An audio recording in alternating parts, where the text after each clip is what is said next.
Lakini rekodi za nyuma zinaonyesha Real Madrid akiwa na rekodi nzuri sana mbele ya Bayern Munich. Real Madrid akiwa ameshinda michezo 8 mbele ya Bayern Munich, lakini Bayern Munich akiwa ameshinda michezo 3 mbele ya Real Madrid, akiwa ametoa sare 3.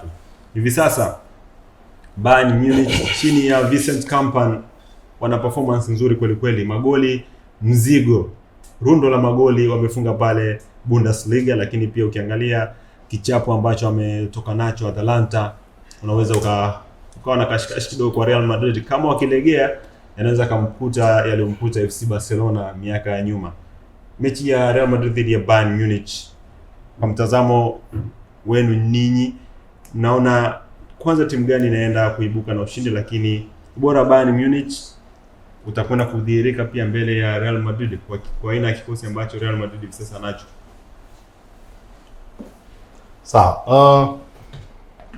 Mimi kwanza kwenye favorites ambao natazama wa kufika mbali zaidi na mtazama Bayern Munich. Ni moja ya timu ambazo nadhani zinaweza kufika finali, lakini pia zina uwezo wa kuwa bingwa kwa msimu huu. Ni mtu ambaye nampa max nyingi zaidi kwenye timu ambazo nimeona zimebaki kwenye hatua hii ambayo inafuata.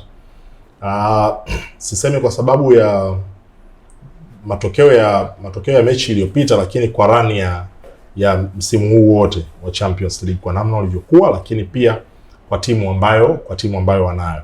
Wamekuwa na uwiano mzuri au wastani mzuri wa magoli ya kufunga versus magoli ya kufungwa.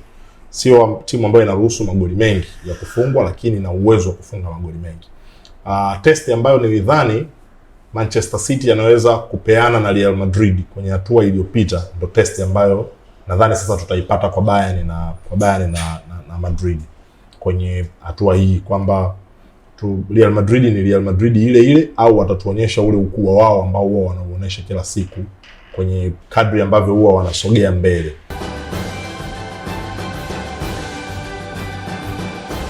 Game time, tuonavyo sisi.